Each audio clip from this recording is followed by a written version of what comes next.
It's true, we are very close, Mr. Slinkton said very seriously.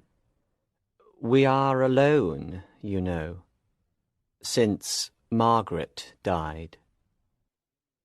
Miss Nina looked sad at her uncle's words. The memory of her sister was clearly still very painful to her. Suddenly, she sat down near a rock on the beach. She was pale. Mr. Slinkton walked away from us. He, too, seemed very upset by his memories. Miss Nina began to tell me about her uncle. She said he was a very good, kind man. She told me that she knew she was going to die soon. She was worried about what would happen to her uncle when she died. I saw the hand carriage coming back towards us along the sand as she was talking. Suddenly, I interrupted her. Miss Nina, I said urgently, I have something to tell you. You are in great danger. You must come with me and talk to that man in the hand carriage. Your life depends on it. Miss Nina was very shocked by my words. I walked with her to the hand carriage before she had time to object. I did not stay there with her for more than 2 minutes. Within 5 minutes, I saw her walking up the beach with a grey-haired man. He had a slight limp. I knew that she was safe with that man. I went back to the rock and sat down. Mr. Slinkton came back soon afterwards. He was surprised that his niece had gone. We talked for a few minutes. He told me that Miss Nina was very ill, and he looked sad while he told me. I replied politely to everything he said, but I was holding a weapon in my pocket as we walked along together. Mr. Sampson, may I ask you something? He suddenly inquired. What is the news of that poor man Meltham? Is he dead yet? No, I told him. He's not dead yet. But he won't live long, I'm afraid. What a sad place the world is, Mr. Slinkton sighed quietly. It was November before I saw Mr. Slinkton again, this time in London. I had a very important appointment at Middle Temple.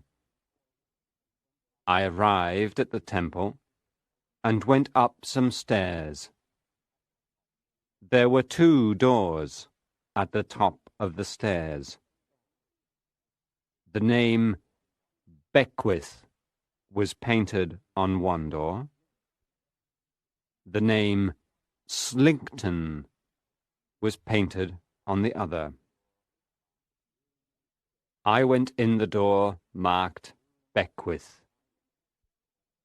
The room was dirty, and there were empty bottles everywhere. A young man got up when I entered. He walked very unsteadily, and he seemed drunk. "Slinkton's not in yet," he said loudly. "I'll call him."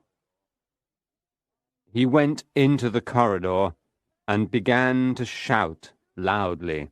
"Hey, Julius!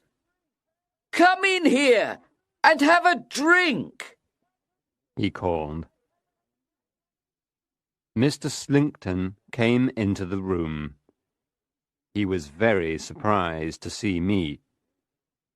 "Julius, this is Mr. Sampson," Beckwith introduced us.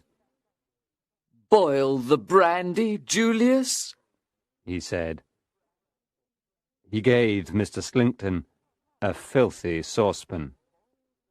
"Come on, boil the brandy the way you usually do." Mr. Slinkton was embarrassed at my presence in the room. I could see.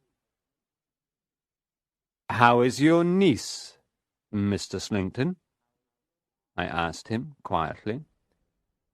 I am sorry to say my niece has left me, he replied. She went away without a word of explanation. Beckwith held out the saucepan once more. "Boil the brandy, Julius," he repeated. "Give me what you always give me for breakfast, lunch, and dinner. Boil the brandy, I tell you." Now Mr. Slinkton looked even more embarrassed. This was not a pleasant situation for him. He thought for a moment, and then he spoke to me. You're a man of the world, Mr. Sampson, he began. I'll tell you the truth. No, Mr. Slinkton, I said firmly. You'll never tell the truth. I know all about you. You want to save your insurance company some money, he said calmly. You will try to argue that I was responsible for Beckwith's condition and for his eventual death. But you won't be able to prove that, you know. You won't be able to prove anything. Beckwith suddenly picked up his brandy glass and threw it at Mr. Slinkton.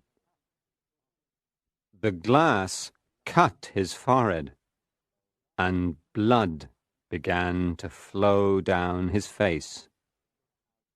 Mr. Slinkton took out his handkerchief and dried his face.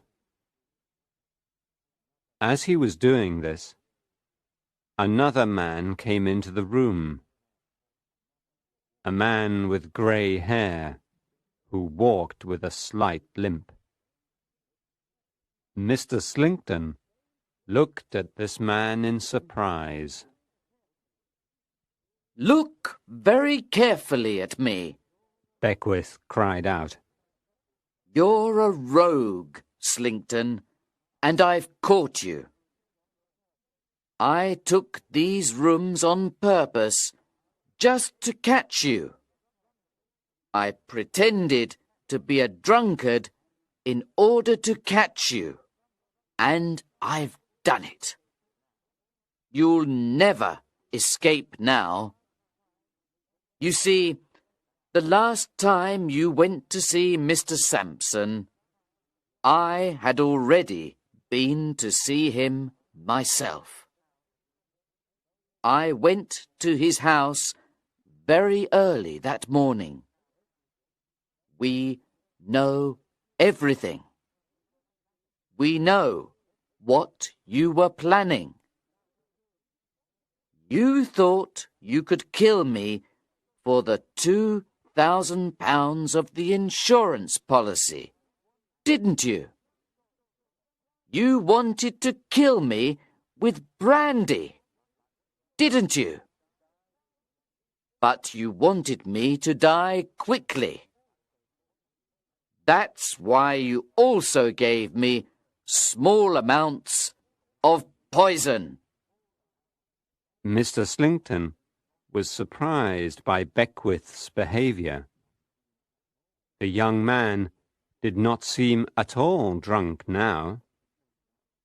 At first, Mr. Slinkton did not know how to react. Then he found his courage. He was very pale, but he looked coldly at Beckwith. He did not say a word. I took these rooms on purpose, Beckwith went on. I knew what kind of man you are, you see. You're the man who's already killed one innocent girl for her money. And now you're slowly killing another one. Slinkton laughed. Ha ha ha. Think how stupid you really are. Beckwith continued. You thought I was drinking brandy all day, but I threw most of it away. You never knew that I came into your room at night when you were asleep. I took all your papers, Slinkton. I read your journal, too. It's got all the information about the poisons that you use.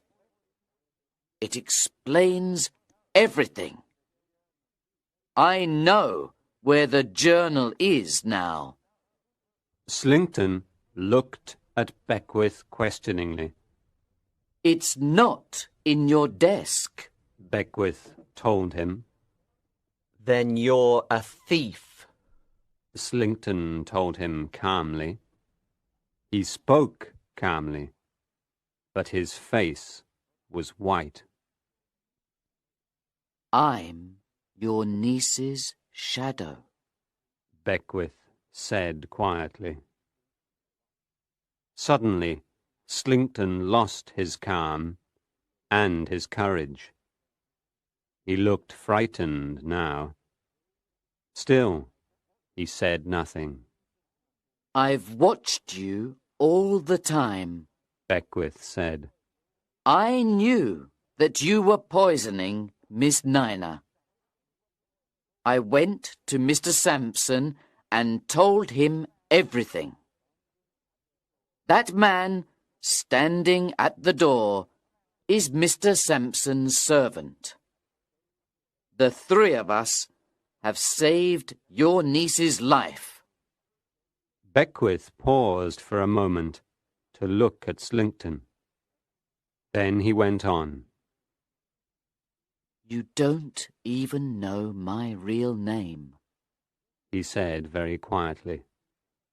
You asked Mr. Sampson several times if he had any news about Meltham.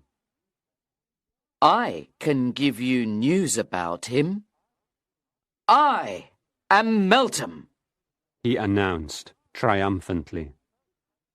I loved your niece, Margaret. I could not save her, but I promised to pursue you to the end. And I've done it, he cried. I've hunted you down, Slinkton. Slinkton now looked in horror at the man who was accusing him. He was unable to speak for fear. You never knew my real name, Meltham told him.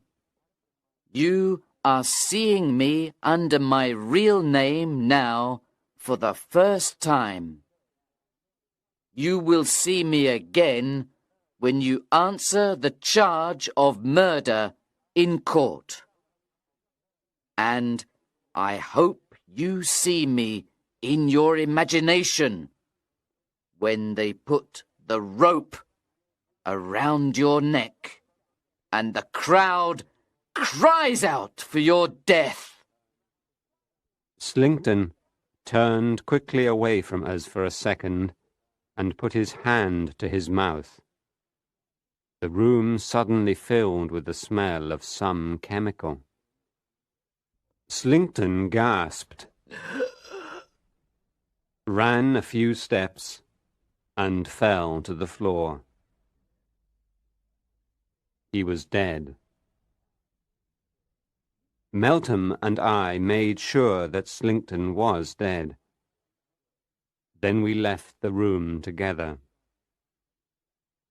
I have done what I promised to do, Meltham said sadly to me. My life is ended now. I did everything that I could to help him.